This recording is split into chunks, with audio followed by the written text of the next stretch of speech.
Before he was known as the mastermind behind Britain's biggest cash robbery, Lee Murray was chasing a different kind of glory, in the cage.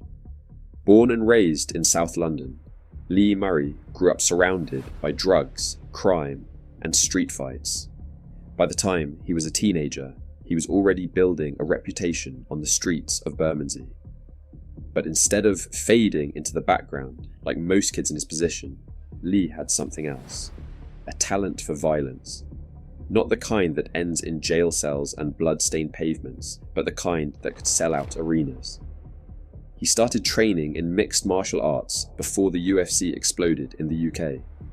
By the early 2000s, Lee Murray had made his name as one of the most dangerous fighters in the country. Fast hands, knockout power, and an attitude that made you believe he was always just seconds away from either winning a title or getting arrested. In 2004, he fought in the UFC and almost knocked out future middleweight champion Anderson Silva. After the fight, people thought Murray was next in line to become a British MMA legend. But Murray had other ambitions, ones that went far beyond the cage. Because while most fighters were thinking about belts and bonuses, Lee was planning something else. A robbery so big, it would shake the country. In February 2006, a team of armed men stole nearly £53 million in cash from the Securitas Depot in Tonbridge, Kent. It wasn't just the largest robbery in UK history. It was like something out of a movie. And at the heart of it all, Lee Murray. Here's how it all went down. First, the planning. This wasn't a smash and grab. The gang studied the depot for months. They installed an inside man, Emir Heisenaj, who took a job at the depot just to spy on its layouts, its routines, and its weaknesses. He even wore a hidden camera to record the interior. On the night of February 21st, the gang made their move. They kidnapped the depot manager, Colin Dixon, and his family. Posing as undercover cops, they pulled him over while he was driving, took him to a farmhouse, and used his family to pressure him into helping them get inside the vault. In the early hours of the 22nd, the gang, dressed in balaclavas and armed with shotguns, pistols, and even a Scorpion machine gun, entered the depot.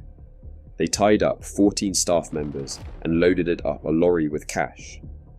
Altogether, they stole £52,996,760, and they left behind over £150 million more because they didn't have space to take it. It was the kind of job that only happens once in a generation. And it worked, at least for a while. After the robbery, the police quickly got to work. CCTV footage, abandoned vehicles, and insider mistakes led them to key suspects. In the end, over 30 people were arrested, and millions of pounds were recovered from lockups, containers, and safe houses across Kent and London. But Lee Murray, he wasn't sticking around. Just days after the heist, he and his close friend Paul Allen fled the UK and ended up in Morocco. Murray bought a mansion, drove flash cars, and lived like a king, but the walls were closing in. The UK issued a warrant for his arrest, but Morocco refused to extradite him due to his dual citizenship. Instead, he was tried and sentenced in Morocco itself. At first, he got 10 years, but when he appealed the sentence, the Moroccan courts doubled it to 25 years. Back in the UK, most of the other robbers were rounded up and jailed. Some received life sentences, others turned informant, but to this day, nearly £32 million of the stolen cash has never been recovered. Lee Murray's story is like something you'd see on Netflix.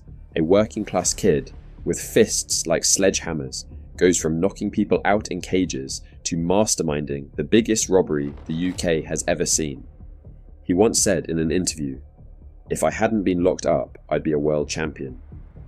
Maybe, but instead he's remembered as the fighter who traded belts for banknotes and lost everything.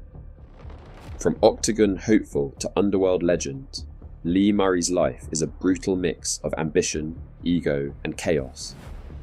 And the story isn't over, because somewhere out there, someone's still sitting on millions in stolen cash.